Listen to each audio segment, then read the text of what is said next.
Vamos a compartir la palabra del Señor en esta tarde y vamos a prepararnos para recibir este mensaje. Hemos cantado, hemos adorado al Señor. Ahora es un momento especial donde queremos aprender de la palabra de Dios. Así que cierra tus ojos y pídele al Señor que hable a tu corazón y que podamos disfrutar de este tiempo. Aleluya. Señor, te damos muchísimas gracias en esta tarde por esta oportunidad y este privilegio que nos das de estar aquí reunidos. Gracias, Señor, porque hemos sentido tu presencia desde que esta tarde hemos entrado por esas puertas. Sabemos que tú estás en medio de nosotros. Quiero pedirte que tú bendigas esta palabra y que sea de bendición para todos y cada uno de nosotros, que podamos interiorizar estas verdades y que podamos, Señor, oír tu voz y aprender de ti. Te lo pedimos en esta tarde con todo el corazón, en el nombre de Jesús. Amén y amén. Quiero llevarles a Juan, capítulo 8. Después iremos un poquito más adelante. Concretamente quiero leerles el versículo 32. Los niños sí pueden pasar a sus clases, por favor, a las clases de la escuela dominical. Muy bien. Las maestras de escuela dominical me pidieron que ya comencemos a preparar más salones para los niños, porque gracias al Señor tenemos un problema para meter a más niños. Así que después vamos a tener una reunión a ver dónde metemos a tantos chicos. Juan capítulo 8, verso 32 es un versículo que todos ustedes, si se han fijado, lo tienen ya que saber de memoria, porque justamente lo tenemos aquí arriba. Conoceréis la verdad y la verdad os hará libres. ¿Lo decimos juntos? Conoceréis la verdad y la verdad os hará libres. Nos vamos a San Juan, capítulo 18, del versículo 36 en adelante. Juan 18, 36.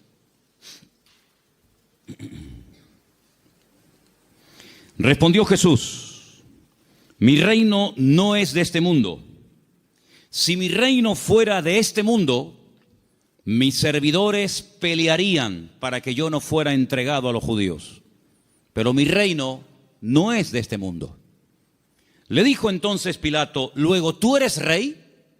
Respondió Jesús: tú dices que yo soy rey. Yo para esto he nacido y para esto he venido al mundo, para dar testimonio a la verdad. Todo aquel que es de la verdad, oye mi voz. Escuchen la pregunta de Pilato ahora.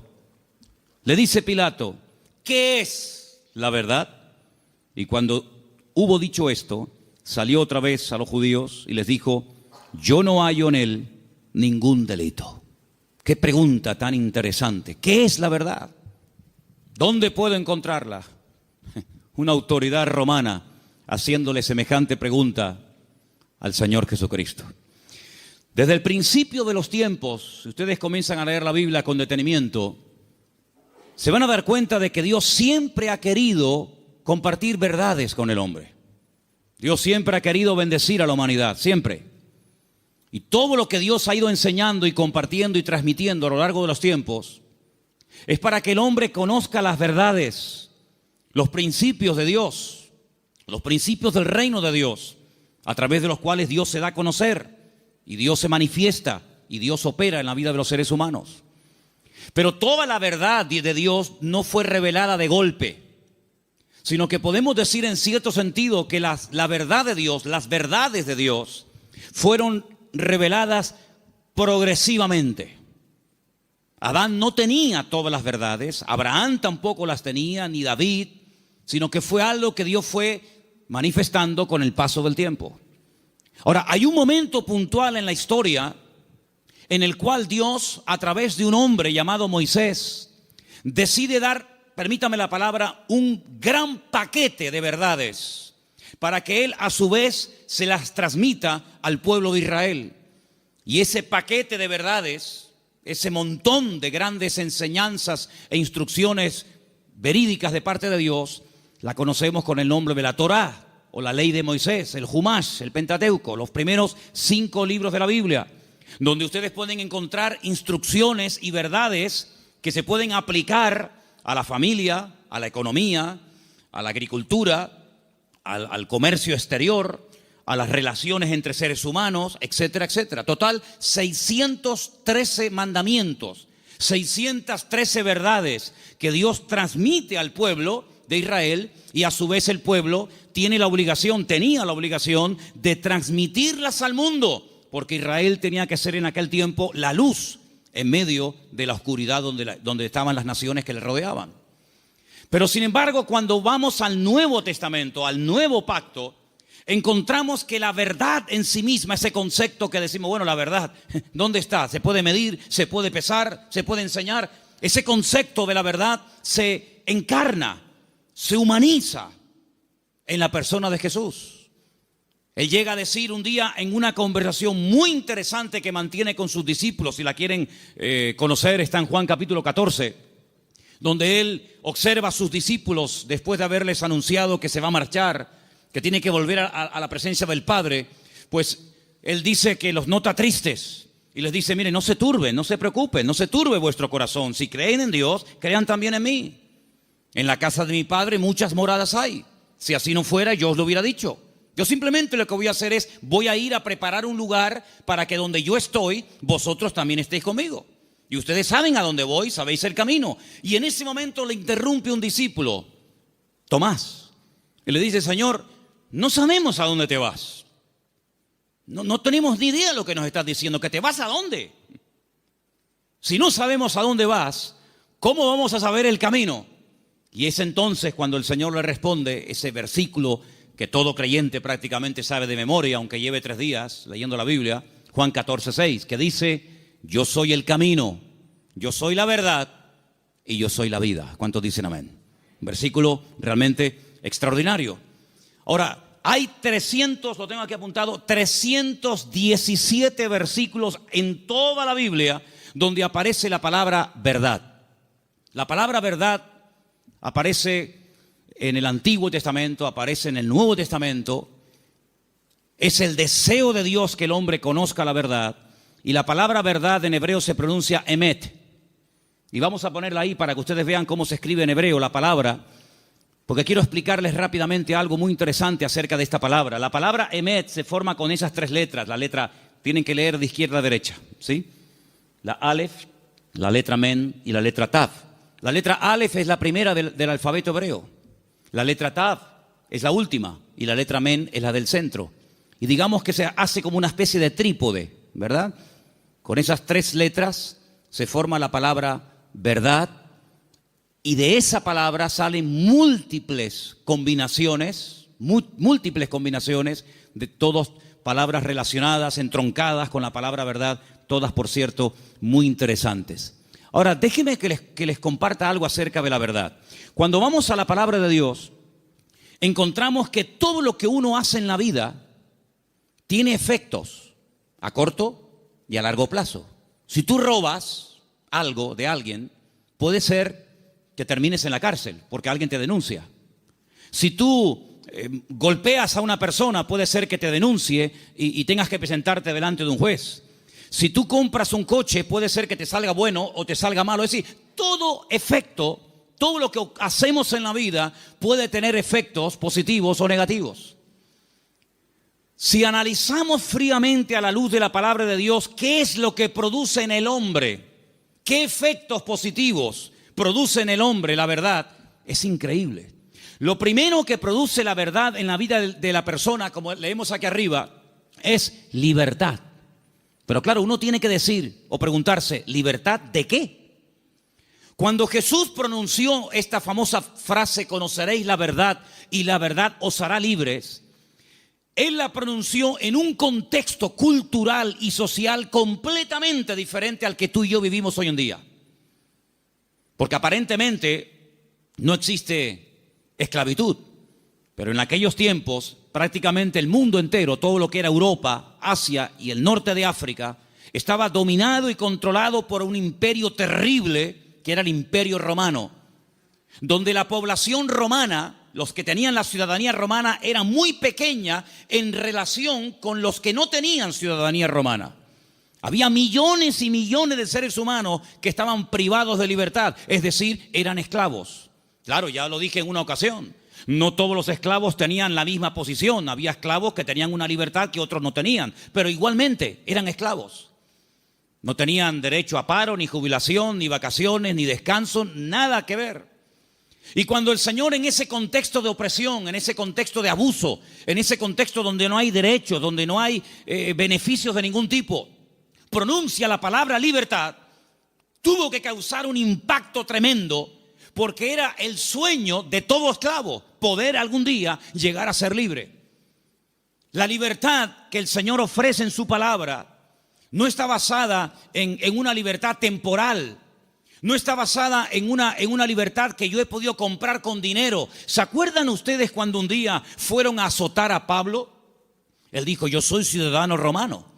Los ciudadanos romanos tenían derecho a ser juzgados previamente antes de ser condenados. Así que ándate con ojo qué es lo que vas a hacer, porque yo soy ciudadano romano y tú me quieres dar una paliza con el látigo, sabes que no lo puedes hacer. Dice que tuvieron temor.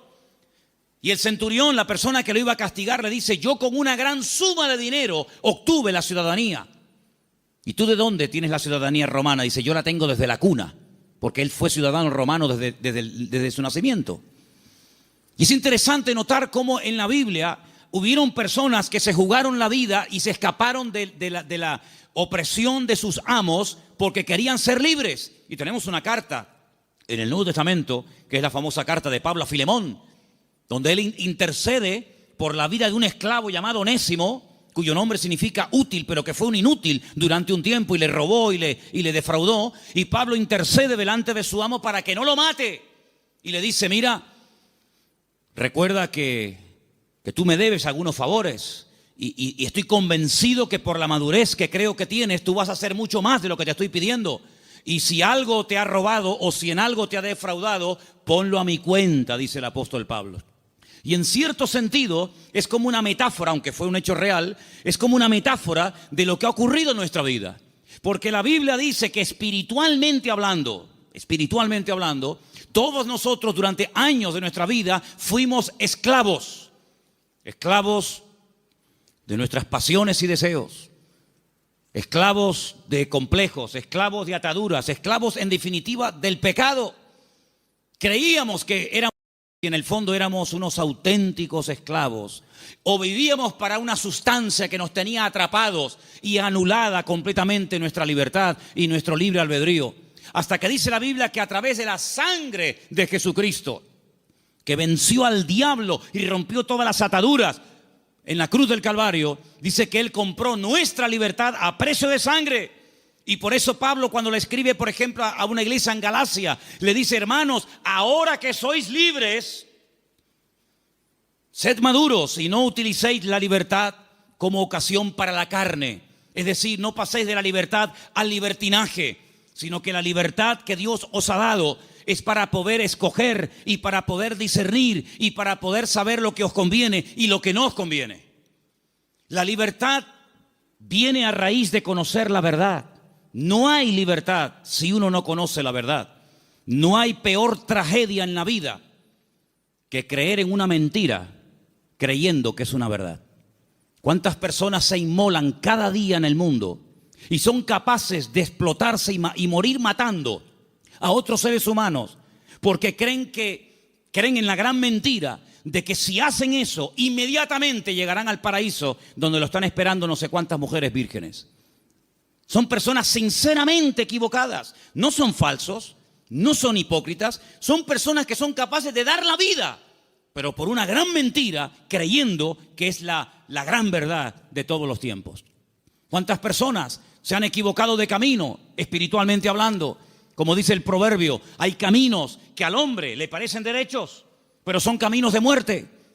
En otras palabras, no hay libertad hasta que verdaderamente tú conozcas la verdad. Y cuando conoces la verdad, tienes paz, tienes seguridad, no tienes temor de nada ni de nadie, porque la verdad te hace libre, la verdad te hace dormir tranquilo, la verdad te quita todo temor al hombre, todo temor al día de mañana, todo temor a lo que te hagan o te digan, porque la libertad gloriosa de los hijos de Dios está basada, está fundamentada en un hecho, y es en la verdad de la palabra de Dios. ¿Cuántos dicen amén? Vamos a leer un salmo. Salmo 86, versículo 11. Escuchémoslo. Enséñame, oh Señor, tu camino, caminaré yo en tu verdad. Afirma mi corazón para que tema tu nombre. El salmista le pide al Señor: enséñame, muéstrame el camino, para que yo pueda andar en ese camino, que dicho sea de paso, es un camino basado en la verdad.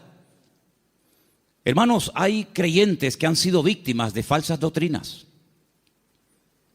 Hay creyentes que han estado tal vez en otras partes, en otras congregaciones, donde no han conocido totalmente la verdad y los efectos de la verdad en su vida.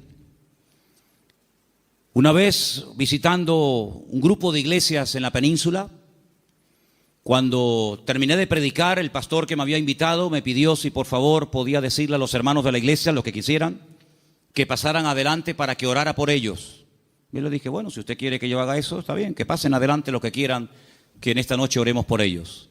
Cuando me acercaba a la gente que había pasado al frente, yo les preguntaba en baja voz al oído: ¿hay algún motivo, hay alguna cosa por la cual quiere que yo ore por usted? Y me decía, por ejemplo, la primera persona: sí, hermano, quiero que ore por mí porque estoy bajo maldición. Bueno, cuando iba al segundo, me decía más o menos lo mismo. Cuando llegué al tercero y me dijo más o menos lo mismo, digo: un momento. Me volví a subir al púlpito y volví a predicar otra vez. Digo: ustedes son víctimas, ustedes han sido víctimas de una mala enseñanza. Ustedes no están viviendo como creyentes. La Biblia dice: si alguno dice que cree en Él, debe andar, debe comportarse, debe vivir como Él anduvo. En otras palabras, ustedes tienen el nombre de creyentes, de hijos de Dios, pero están viviendo como esclavos. Y el Señor Jesucristo vino a este mundo para deshacer las obras del diablo. Y ustedes no entienden que el Señor Jesucristo, cuando fue clavado en la cruz, cargó, según dice la palabra de Dios, todas y cada una de las posibles maldiciones, y Él se hizo maldición para que nosotros heredásemos bendición. Por lo tanto, ustedes están agarrándose a conceptos distorsionados y equivocados, y esa ignorancia es la que está haciendo que ustedes no vivan bien, no coman bien y no disfruten de la vida gloriosa de un hijo de Dios. Y cuando ellos recibieron esta enseñanza en esa noche y en otros días, ellos comenzaron a darse cuenta de que habían estado atrapados y habían estado esclavizados de mentiras que no sé quién se las enseñó, pero que ellos la abrazaron y la creyeron, interiorizaron esas mentiras, y si la verdad nos hace libre, la mentira nos hace esclavos. Por eso es muy importante, como decía el salmista: Señor, enséñame tu camino, enséñame las verdades de tu palabra para que yo pueda caminar por ellas. Leía en el día de hoy un libro que a mí sinceramente me apasiona, es uno de mis libros favoritos de lo que llamamos el Antiguo Testamento, el libro de Daniel. Hay un momento en el que Daniel ora al Señor pidiendo perdón por los pecados de la nación, sabiendo que el tiempo de la liberación del cautiverio en Babilonia se ha cumplido. Y hay un momento en el que él ora y dice las siguientes palabras. Escúchenlas por favor del libro de Daniel, después les digo dónde estamos leyendo.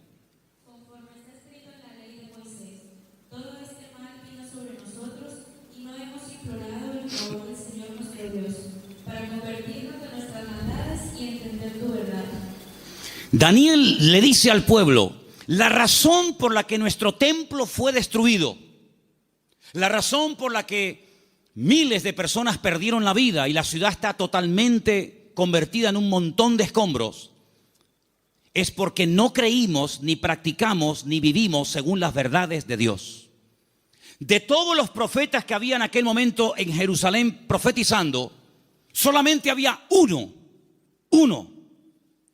que decía la verdad. Todos los demás le decían a la gente lo que la gente quería oír. Había momentos en los que los profetas llegaban y decían: no tengan ningún temor, la ciudad de Jerusalén es indestructible, es la ciudad del gran rey. donde Él ha depositado y puesto su gloria y su presencia. Por lo tanto, ¿qué nación va a ser capaz de venir a Jerusalén y destruirla y quemar la casa de Dios? Olvídense de eso. Lo que Jeremías os predica es falso, es mentira. La ciudad de Jerusalén nunca va a ser tomada ni destruida por el rey Nabucodonosor. Sin embargo, el profeta Jeremías le decía, la ciudad de Jerusalén sería indestructible y el templo sería inviolable siempre y cuando viviéramos en santidad y viviéramos en orden. Pero no lo estamos haciendo. La ciudad se ha llenado de idolatría. El pueblo se ha corrompido. Hay inmoralidad, hay desorden. Es un caos, es un desorden espiritualmente hablando. Y eso es lo que le está permitiendo al enemigo tomar posesión de nuestra tierra. No crean ustedes, durante 40 años estuvo Jeremías predicando esto. Lo metieron en la cárcel, lo torturaron, quisieron matarlo en varias ocasiones. Incluso él llegó un momento en el que dijo, no voy a predicar más, no voy a hablar más, no sirve de nada. Diga lo que diga, no hacen caso. Pero sin embargo el Señor siempre decía, Jeremías, habla y no calles, habla y no calles. Que nunca diga el pueblo que no hubo voz de Dios en medio de Jerusalén. Él les decía, arrepiéntanse, conviértanse al Señor, corrijan sus malos caminos, vuelvan a la senda antigua. Y si no lo quieren hacer, hermanos, les daba el plan B, ríndanse al enemigo. Claro, decirles que se rindieran al enemigo, pero este hombre es un traidor. Este hombre lo que se ha pasado es al enemigo y lo que quiere es que le abramos las puertas de la ciudad al enemigo. Pero Jeremías les decía, es que hay dos opciones, queridos. O se arrepienten y piden perdón al Señor y Dios cambia la ciudad, pero como no lo vais a hacer, la ciudad va a ser tomada. Entonces, antes de perder la vida y pelear por una batalla que ya está perdida de antemano, ríndanse, acepten la evidencia y el Señor les perdonará la vida. Hermanos, ni una cosa ni otra. La ciudad fue destruida, todos lo sabéis. El templo fue quemado, los tesoros del templo fueron llevados a Babilonia. Miles de personas fueron deportadas, entre ellos, uno de ellos era Daniel. Y cuando pasan los años, él le dice al pueblo, hermanos, ¿no os dais cuenta que por no haber creído y practicado la verdad, nos ha pasado lo que nos ha pasado? Hermanos queridos, creer en mentiras, interiorizar mentiras, practicar mentiras, tiene consecuencias a corto y a largo plazo, todas y cada una de ellas destructivas. Si tú crees que eres un inútil, tú vas a vivir creyéndote que tú eres un inútil. ¿Quién te lo dijo? ¿Tu marido? ¿Papá? ¿El profesor? Y tú te has creído esa gran mentira, porque Dios no ha creado seres inútiles. Dios ha creado al hombre a su imagen y semejanza. Es el hombre el que se deteriora, el que se autodestruye a sí mismo. Pero Dios creó al hombre como la corona de la creación. Dios delegó en el hombre responsabilidades que no delegó en animales. Y Dios creó el mundo para el hombre, no el hombre para el mundo. Pero lamentablemente el hombre prefiere creer en mentiras en vez de creer en verdades. Y por eso muchas veces es un auténtico esclavo de su ignorancia, de sus errores y de sus mentiras. Pero la libertad gloriosa de los hijos de Dios viene única y exclusivamente cuando experimentamos la verdad en nuestras vidas. He preparado una pequeña selección de versículos. Vamos a leerlos, por favor. Algunos de ellos están en Proverbios. El anterior les dije que estaba en Daniel 9:13. Pero quiero que leamos esta pequeña selección de versículos donde vais a notar que en cada uno de ellos aparece la palabra verdad. Prestemos atención. Proverbios 3, versículo 3. Aparten de ti la misericordia y la verdad. Átalas a tu cuello, escríbelas en la tabla de tu corazón. David le daba tanta importancia a la verdad en la vida de su hijo Salomón que le dijo, nunca te apartes de la verdad. Si tienes que amarrarla de una forma metafórica en tu cuello, hazlo. Pero que la verdad sea el fundamento de tu vida, de tu existencia. Proverbios 16:6. Con misericordia y verdad se corrige el pecado, y con el temor de Dios los hombres se apartan del mal. Con misericordia y con verdad. No solamente con misericordia, sino también hay que decir, mira, esto te ha pasado por esto, por esto, por esto. Y como yo le dije al principio, prefiero que la gente se ofenda y se sienta aludida por oír verdades que endulzarles los oídos con adulaciones y con mentiras que al fin y al cabo lo que te van a perjudicar sin lugar a dudas. Por lo tanto, si hay algo en nuestra vida que tiene que ser corregido, no va a ser corregido con adulaciones. Ah, no pasa nada, no te preocupes. No, es que le acabo de pegar una paliza a mi mujer. Ah, no pasa nada, seguramente se lo merecía. ¿Cómo? ¿Tú qué dices? No, es que acabo de robar en la tienda. Bueno, seguramente no tenías para comer y claro, lógicamente tenías que robar. No, no. Las iglesias, por lo menos esta, no se abrió en su día para decirle a la gente lo que en el fondo le gustaría oír. Esta iglesia se abrió y se mantendrá abierta hasta que Dios quiera para predicar verdades, aunque duelan, aunque sean contrarias a lo que dice el mundo. Pero la verdad te hará libre, y lo que queremos es que la gente que venga aquí sean libres de sus ataduras, de sus complejos y de cualquier otra historia que les esté haciendo daño. Por lo tanto, la verdad es la que va a corregir nuestra vida. Ahora, si tú buscas la verdad, dijo Séneca, corres el riesgo de encontrarla. Si buscas la verdad, puede ser que la encuentres y tendrás que hacer un ajuste entre tu creencia, entre tu doctrina, tu opinión personal y la verdad revelada de Dios. ¿Estás dispuesto a adaptarte a la verdad de Dios? Sigamos. Proverbios 28:20.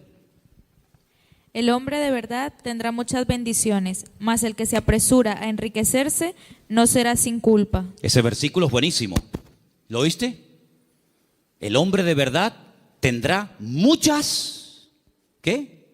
Bendiciones. ¿Quieres ser un hombre bendecido? ¿Cuántos quieren ser un hombre bendecido? Pues tienes que creer, interiorizar y practicar muchas verdades. Y cada una de ellas traerá una bendición para tu vida, sin lugar a dudas. Nos vamos a la carta de Pablo a los Gálatas, capítulo 2, verso 14. Y dice así: Pero cuando vi que no andaban rectamente conforme a la verdad del Evangelio, dije a Pedro, delante de todos: si tú, siendo judío, vives como los gentiles y no como judío, ¿por qué obligas a los gentiles a judaizar? Pedro pasó un tiempo con el apóstol Pablo y se comportaba de una forma, y cuando vinieron judíos desde Jerusalén se comportaba de otra. Y Pablo observó que delante de unas personas se comportaba de una manera, y cuando esas personas no estaban, se comportaba de otra. Y Pablo dijo: no estás actuando conforme a la verdad. El creyente es igual dentro de la iglesia que fuera. Es igual en lo privado que en lo público. Por la mañana o por la noche, da igual. No es que es un disfraz que me pongo para venir aquí y pongo cara de santurrón y de bueno y luego en la calle soy un demonio, o en mi casa. No. Pablo dijo: no andáis rectamente conforme a la verdad. Y lo corrigió, porque acabamos de leer que el pecado, lo deficiente, lo incorrecto, ¿cómo se corrige? Con misericordia, pero también con verdad. Seguimos en Gálatas, capítulo 3, verso 1, y dice: Oh Gálatas insensatos, ¿quién os fascinó para no obedecer a la verdad? A vosotros ante cuyos ojos Jesucristo fue ya presentado claramente entre vosotros como crucificado. Hay un momento en el que entran en la congregación personas que comienzan a enseñar cosas diferentes a las que aprendieron a través del apóstol Pablo, fundador de la iglesia. Le llega la noticia al apóstol Pablo y les escribe una carta y les dice: pero ¿por qué no estáis obedeciendo a la verdad? Luego, la verdad no es simplemente para decir estoy de acuerdo con ella, sino es para obedecerla. Es decir, por eso dije antes, no me diga amén y después hace otra cosa, porque el daño se lo va a hacer usted. A mí no me va a producir ningún daño el que usted diga a una cosa que yo predico amén y que luego no la practique. A mí no me va a perjudicar lo más mínimo. Pero cuando usted le manda al cerebro una orden, cuando el cerebro con su boca oye una cosa, usted con su boca dice una cosa, pero luego hace otra, está demostrado científicamente, créame esto, hermano. Cuando usted con sus palabras dice una cosa, pero hace otra, usted está enfermando su mente. ¿Qué le parece? Últimamente se han hecho experimentos en este sentido. Y se han preguntado muchos médicos y muchos doctores y muchos científicos: ¿cómo es posible que haya gente que aparentemente le tiene que ir bien en la vida, que tienen buenos trabajos, buenos coches, buena ropa, buena casa, etcétera, etcétera, y están como perturbados, están como algo, hay un conflicto en su mente? Y llegaron a la conclusión de que cuando una persona con la boca dice una cosa, pero luego hace otra, está envenenando su cerebro. Así que mejor es estar con la boca cerrada que decir estoy de acuerdo, amén, voy a hacer esto, y luego estás haciendo todo lo contrario, te estás perjudicando. Así es que el apóstol Pablo dice, ¿por qué no estáis obedeciendo a la verdad? Porque la verdad no es para que digáis, ay, qué bonita. La verdad es para obedecerla. Y cuando se interioriza y se obedece a la verdad, automáticamente trae el fruto de paz, de seguridad, de libertad, etcétera, etcétera. Vamos a 2 de Timoteo 2:15. Otro texto, por cierto, muy interesante, que dice así. Procura con diligencia presentarte a Dios aprobado, como obrero que no tiene de qué avergonzarse, que usa bien la palabra de verdad. Que usa bien. Hay gente que conoce la palabra, pero la tergiversan, la manipulan, quitan parte del versículo o añaden cosas que no dice la Escritura. Y te dice, oye, ¿cómo saben esta gente la palabra? ¿Cómo la conocen? No, la manipulan. Y uno de los peores pecados que podemos hacer es amañar, manipular la Escritura para enseñar medias verdades. Yo dije en una ocasión, y lo vuelvo a repetir hoy, que cuando en la vida de un creyente viene una enseñanza, un mensaje que está basado en mentiras, automáticamente la persona, por la experiencia, por el discernimiento espiritual o por el conocimiento, aunque sea mínimo, de la Escritura, automáticamente lo descarta, porque dice, eso no es verdad, eso es mentira. Si una persona viene y te da un mensaje basado puramente en la verdad, todo es verdad desde el principio hasta el final, no hay ningún problema, no hay que cuestionar nada porque reconoces que es la verdad. El problema está cuando se mezclan verdades con mentiras. Y hay que tener mucho discernimiento espiritual, mucha experiencia y mucho conocimiento de la palabra para saber dónde cortar, dónde separar la verdad de la mentira. Hermanos, el Señor Jesucristo dijo una vez a los discípulos y por lo tanto a todos y a cada uno de nosotros en el día de hoy: os conviene que yo me vaya, porque si yo no me fuese, el Consolador no vendría. Pero si yo me voy, yo le rogaré a mi Padre para que os envíe el Consolador para que esté con vosotros para siempre. Es decir, que lo que ustedes pueden entender que es una desgracia y una tragedia, va a ser un beneficio para vosotros. Porque si yo no me voy, ninguno de vosotros podría tener el espíritu que yo he tenido durante estos años de mi vida. Pero yo lo enviaré, yo le rogaré al Padre para que os envíe al Consolador y esté con vosotros para siempre. Y dice, Él tomará de lo mío y Él os lo hará saber. Número 2, Él os recordará todas las cosas que yo os he enseñado. Número 3, Él convencerá al mundo de pecado, de justicia y de juicio. Y dice algo muy interesante y lo he dejado para el final. Y Él os guiará a toda la verdad. ¿Cuántos dicen amén? La verdad no es una lotería que unos la descubrieron y otros tantos nunca supieron cuál era. La verdad tiene nombre y se humanó y se encarnó en la figura de nuestro Señor Jesucristo. Por eso Él declaró categóricamente: yo soy el camino, la verdad y la vida. Pero el versículo no termina ahí. El versículo añade la siguiente frase: y nadie va a ir al Padre sino solamente a través de mí. ¿Cuántos dicen amén? Jesús no es una verdad. Bueno, hubieron muchas verdades y Jesús vino a enseñar otra gran verdad. No, Jesús es la verdad, con mayúscula y subrayado. No hay 1000 verdades y cada uno escoge la suya. No, Señor. Hay una verdad revelada en la palabra, manifestada en la persona de Jesucristo. Y si prestaron ustedes atención a la lectura que esta tarde se leía, hay un momento en el que en el discurso de Pablo, que se leyó esta tarde en el Areópago en Grecia, él dijo, hay un momento en el que Dios pasó por alto la ignorancia de las naciones. Pero Dios ha establecido que a través de su Hijo, el que a Él ha escogido, algún día, cuando Él lo tenga determinado, juzgará a todas las naciones de la tierra y por aquel varón que Él levantó y constituyó, juzgará a todas las naciones de la tierra. Es decir, hay un momento en el que pudimos ser ignorantes, pero ya no somos ignorantes ni queremos seguir siendo ignorantes. Amén, hermanos. Ahora queremos aprender las verdades. Y puede ser que cuando descubramos ciertas y determinadas verdades, nos demos cuenta, como a mí me pasó, que los hombres me engañaron. Porque los hombres me enseñaron cosas que no eran verdades, pero me las enseñaron como si fueran verdades. Y yo las creí. Y por eso no podía vivir una vida de libertad, de paz, de victoria, de bendición. Porque la mentira, la ignorancia, no es la respuesta. La respuesta y lo que Dios quiere para la vida de todos y cada uno de nosotros es que conozcamos la verdad. Y la verdad se puede conocer y experimentar y vivir, y es la persona de Jesucristo. ¿Cuántos dicen amén? Quiero que leamos un versículo más. Isaías 26:2. Porque ahí la palabra verdad, emet, aparece en plural. Y me llamó mucho la atención. Y quiero que escuchen este texto, por favor. Isaías 26:2. Abrid las puertas y entrará la gente justa, guardadora de verdades. Guardadora de verdades. Isaías 26:2. Emet es verdad. Emunim es verdades. Hay una gran verdad que Dios reveló a través de Jesús.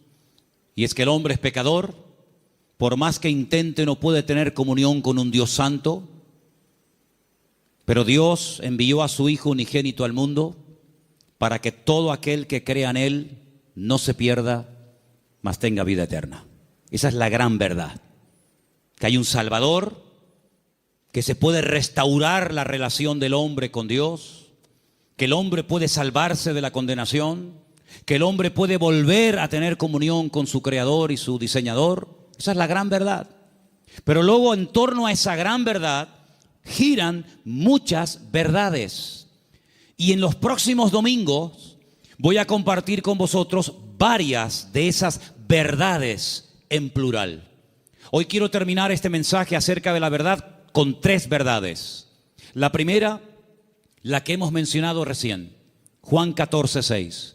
Yo soy el camino, la verdad y la vida. Nadie viene al Padre sino solamente a través de mí. Eso quiere decir que la ignorancia nos salva, que la religión no es lo que Dios ha provisto para la raza humana para que pueda volver a conectarse con Dios, sino que hay un camino y hay la verdad revelada y hay una vida que se manifiesta a través del Señor Jesucristo. Eso es una gran verdad. La segunda verdad que quiero compartir con vosotros, podría darte más de 150 versículos, pero solamente para los que toman nota les doy Mateo 23:19, donde dice que Él volverá otra vez a este mundo. ¿Cuántos dicen amén?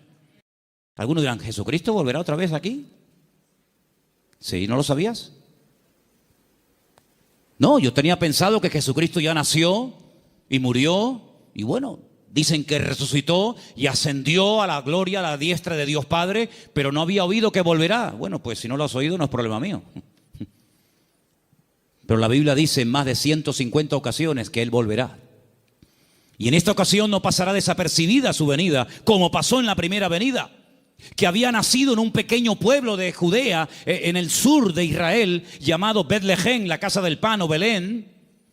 Y en ese pueblo hay una montaña que se puede visitar hoy en día, donde había uno, porque tenía muchos, uno de los muchos palacios del rey Herodes, y el rey Herodes ni siquiera se había dado cuenta de que esa noche había nacido el Mesías al lado de su casa. Y de repente vienen unos señores de lejanas tierras haciendo una pregunta muy interesante. ¿Dónde está el rey de los judíos? Porque su estrella hemos visto en el oriente y venimos a adorarle. Y le están hablando a un rey, pero que realmente es un títere. No es el verdadero rey, no es de la línea genealógica de la casa de David, de la tribu de Judá. Es un rey que han puesto los romanos. Es un muñeco de quita y pon. Y por eso ellos se atreven a preguntarle al rey, entre comillas, de los judíos, ¿dónde está el rey de los judíos? Porque venimos a adorarle. Y ustedes ven que esos hombres, me da igual si eran 3, 20 o 40, no se postraron ante Herodes y lo adoraron y le abrieron sus tesoros, porque ellos sabían que ese no era. Y Herodes no lo sabía. Y tiene que mandar a llamar a los escribas y fariseos, los que estudiaban la Escritura y hacían las copias de la Escritura, para preguntarle, oye, ¿qué dice la Biblia acerca del Mesías? ¿Dónde tiene que nacer? Ya en aquel tiempo ya se había escrito dónde había que nacer. Si se lo hubieran preguntado no sé, por ejemplo, a Abraham o a cualquier otro personaje, no te hubiera dado respuesta. Pero en aquel momento ya estaba escrito en el libro del profeta Miqueas que Jesús, que el Mesías, Yeshua, tenía que nacer en Belén de Judea. Eso es una gran verdad. Pero una gran verdad también es que Él mismo dijo, me voy, pero volveré otra vez. Y la Biblia dice que tenemos que estar velando y orando porque no sabemos ni el día ni la hora, pero que volverá, volverá. Y cuando vuelva, todo ojo le verá, toda rodilla se doblará y todo el mundo se pondrá de rodillas y confesará que Él es el Señor para gloria de Dios Padre. Y no será algo que dice, bueno, ¿habrá venido? ¿No habrá venido? ¿Dónde está? Hermanos, será algo que va a tener un impacto a nivel mundial. Probablemente para algunos esto les suene a chino, esto les suene a algo como ciencia ficción, pero esto no es un cuento ni un mito, esto es palabra de Dios. Jesucristo viene y viene muy pronto. ¿Cuántos dicen amén? Y esa es una de las grandes verdades que no tenemos que olvidar. Y hermanos, estamos más cerca que nunca de la venida del Señor. Y hay cientos de señales y cientos de información, de datos que nos indican cuánto tiempo falta para venir. Y uno que se menciona muy poco, prácticamente nadie lo menciona, pero yo quiero mencionarlo esta tarde, es que dice el Señor que antes de que Él venga, vendría un tiempo de prueba a todas las naciones de la tierra. Pero también dice la promesa, pero si ustedes guardan mi palabra y no niegan mi nombre, yo les guardaré de la hora de prueba que ha de venir sobre todos los habitantes de la tierra. Y estamos viendo naciones tremendamente ricas que están en la más absoluta miseria. Y estamos viendo naciones que dicen, ¿cómo es posible que esto pueda ocurrir en tal lugar y en este momento? Hermanos, la hora de la prueba ha venido y ha comenzado. No habrá ni una sola nación de la tierra que no vaya a ser sacudida antes del retorno de nuestro Señor Jesucristo. Algunos miran a Estados Unidos como si fuera el paraíso terrenal. Antes de ayer me llamó un hermano de Estados Unidos, el hermano Adán. ¿Está ahora ahí? ¿Nos está viendo Adán? Ahora no. El hermano Adán es un hermano del Salvador que vive en California.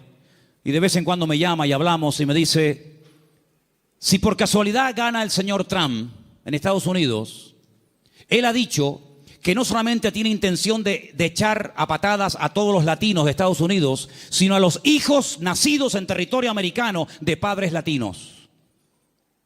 Ahora resulta que se jugaron la vida muchos hermanos y personas veían a Estados Unidos como decir, no, vámonos para allá y mira tú por dónde, que a lo mejor, no lo sé, dentro de un año a todos los latinos los meten en un barco y los echan cada uno a su tierra. Y entonces yo le diré a más de uno, te lo dije, la salvación no se llama USA, la salvación se llama Jesucristo. Me escriben todos los días de Venezuela, todos los días me mandan correos pidiéndome ayuda, pidiéndome auxilio, que quieren salir por la frontera de Colombia, que quieren salir por no sé qué sitio. Y yo a todos les digo lo mismo. Digo, hermanos, en Venezuela hay iglesias de miles y miles de miembros que no hay en España. En Venezuela hay millones de creyentes, cosa que en España no hay. Es mucho más fácil que un venezolano se convierta que un español en España se convierta. Ustedes han experimentado avivamientos tremendos. Mi padre fue torero y toreó en el Nuevo Circo de Caracas. Hoy en día la plaza del Nuevo Circo en Caracas es una iglesia evangélica. Aquí jamás hemos visto una plaza de toros llena de creyentes. Bueno, hace unos años hicimos unos cultos aquí en la plaza de toros, pero lógicamente no se llenó. Pero siempre le digo a todo el mundo, Dios, ¿dónde es más poderoso? ¿Dónde Dios tiene más poder? ¿Dónde Dios actúa más poderosamente? ¿Dónde es más grande? ¿En Corea? ¿Donde está la iglesia más grande del mundo? ¿Más de 1,5 millones de habitantes, de miembros? ¿En Estados Unidos? ¿En Europa? ¿En Brasil? ¿Dónde Dios es más grande? En todas partes, hermano. ¿Sí o no? En todas partes nuestro Dios es grande. La Biblia dice, entra en tu aposento y tu Padre que te ve en lo secreto te recompensará en público. Eso lo dice la Biblia. Y se lo dice al español, al latino, al americano, al japonés, al chino y a todo el mundo. No nos podemos mover de un lugar a otro a menos que Dios nos diga, muévase. Abraham se fue a Egipto cuando había crisis económica en Canaán. Y él se fue a Egipto a buscar trabajo, a buscar comida, a buscar comida para los animales y para su familia, a buscar agua para sus ovejas. Y cuando años más tarde su hijo Isaac lo quiere hacer, Dios lo para y le dice, no se mueva usted de aquí. Pero Señor, no hay agua para mis ovejas, se me van a morir todas. No hay comida, no hay nada. ¿Dónde vivía Isaac en aquel momento, hermanos? En Beer-sheba, en la ciudad del Negev, en el sur de Israel. Un calor terrible, arena y nada más que arena. En Egipto siempre había agua, siempre había posibilidades, siempre había comida, siempre había de todo. Y el Señor le dice a Isaac, este año tienes que sembrar tu semilla en medio del desierto. Yo no sé si hay aquí algún agricultor, alguien que entienda de campo, pero si usted siembra semillas en el desierto, me da la impresión de que no va a cosechar una buena cosecha. No sé, me da la impresión de que no. Pues dice la Biblia que al año siguiente, cuando llegó el tiempo de la cosecha, Isaac cosechó a 100 por 1. Es decir, siembro una semilla y recojo 100 por cada una que he sembrado. Una desproporción increíble. Los filisteos vinieron y le dijeron, queremos hacer un pacto contigo. Y le dice Isaac, ¿ahora quieren hacer un pacto conmigo? Primero me echan, me amargan la vida y ahora quieren hacer un pacto conmigo. Pero es que la bendición de Dios siempre despierta envidia.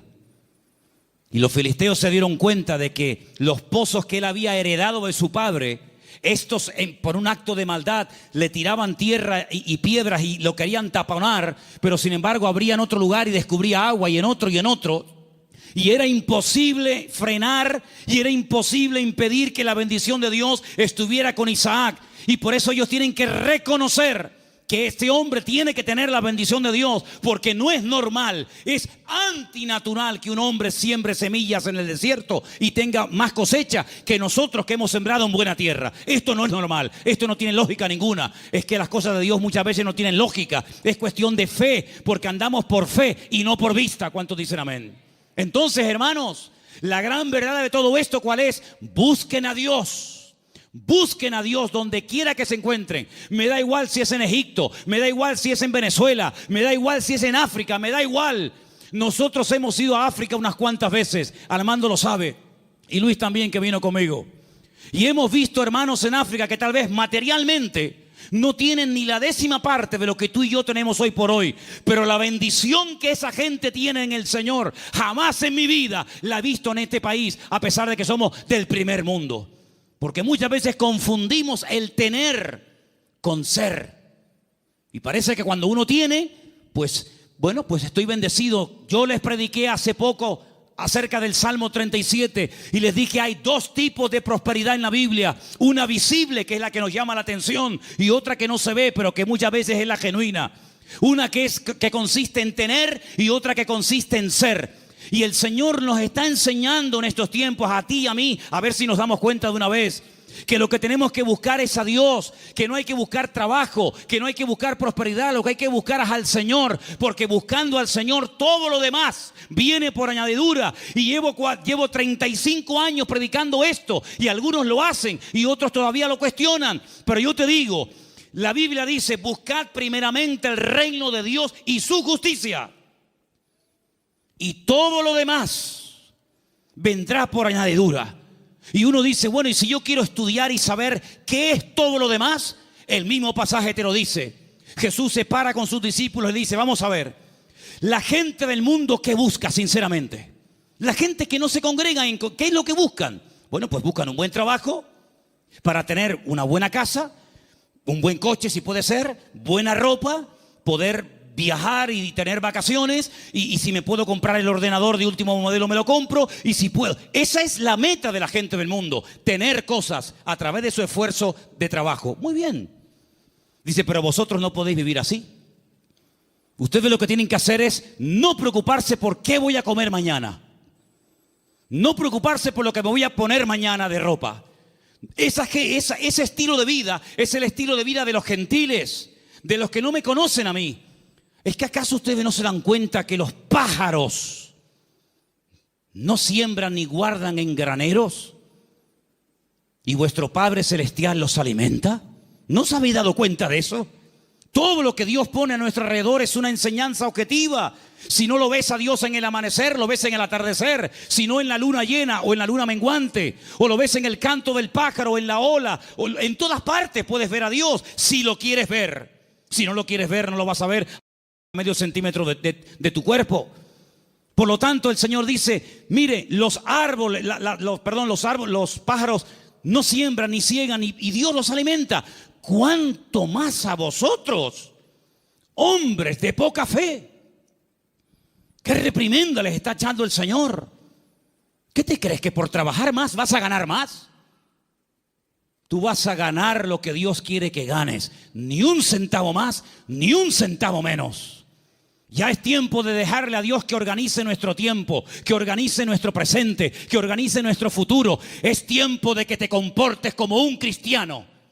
Y un cristiano depende del Señor absolutamente para todo. Desde el aire que respira, desde el agua que toma, de la comida que come, absolutamente para todo.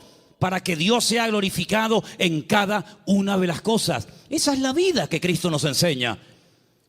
Y por eso muchas veces me han preguntado, Manolo, ¿por qué en la Biblia se veía tantos milagros con los cristianos? Y hoy en día apenas se ven milagros. Digo, claro, es lógico, hermano. ¿Cómo eran los cristianos del siglo I? Abnegados. Lo primero era la obra de Dios. Dice el libro de los Hechos. Yo no lo he escrito, por eso tengo toda la libertad del mundo para decir esto. Porque si yo lo hubiera escrito, parece que como que estoy defendiendo mis argumentos. Y yo estoy aquí arriba esta tarde defendiendo los argumentos de la palabra de Dios, no los míos. Y dice la Biblia que en la iglesia primitiva no había necesitados. No había hermanos con necesidad económica, ni uno. ¿Y qué hacían? ¿Qué hacían? ¿Cómo se lo montaba esa gente? Dice que los que tenían propiedades las vendían. Lo ponían el precio de lo vendido a los pies de los apóstoles. Y se repartía todo según la necesidad que hubiera. Yo nunca he visto eso. Yo jamás en mi vida he visto eso. Que la gente se desprenda de su patrimonio para ayudar a hermanos que no tienen para comer o para pagar la luz. Yo nunca en mi vida he visto eso. Por eso en la iglesia primitiva se veían cosas que hoy en día no se ven. Dios no ha cambiado. El Evangelio no ha cambiado. Las verdades de Dios son inmutables.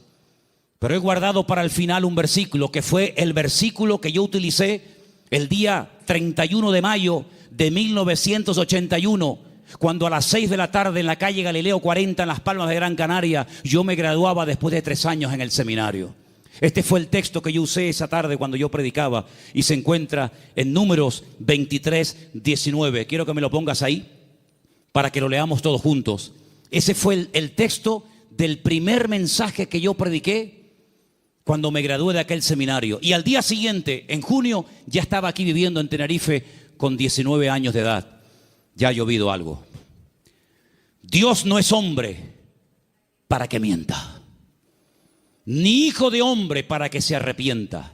Él dijo y no hará, habló y no ejecutará. Quiero oírles, hermanos, léalo conmigo. Dios no es hombre para que mienta, ni hijo de hombre para que se arrepienta. Él dijo y no hará, habló y no ejecutará. Números 23, 19. Hay algo que Dios no puede hacer. ¿Saben lo que es? Mentir. Dios no puede mentir, porque Dios es veraz. No puede decir mentiras. ¿Tú dices mentiras? ¿Has dicho mentiras? Claro que sí, y yo también. Pero Dios no puede mentir. ¿Sabes la seguridad que nos da a nosotros hoy en el siglo XXI? Saber que el Dios que tenemos no miente. Es impresionante. Eso quiere decir que si Él dijo en su palabra que estará conmigo todos los días, estará conmigo todos los días. Eso quiere decir que nada me faltará si yo estoy en la mano del Señor y dependo totalmente del Señor. Eso quiere decir que cuando yo oro, Él me oye. Y si me oye, sabemos que tenemos las peticiones que le hayamos hecho. Eso quiere decir que cada noche cuando me voy a dormir a mi casa, el Señor manda ángeles para que protejan mis sueños y me protejan de todo peligro y de todo mal.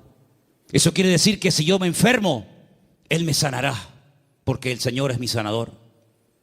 En otras palabras, más de 8,000 y pico de promesas en la Biblia no son cuentos, no son engaños, no son caramelos que te lo ponen en la boca y cuando lo quieres probar te lo quitan. Eso quiere decir que el que busca halla. Es verdad eso, hermanos.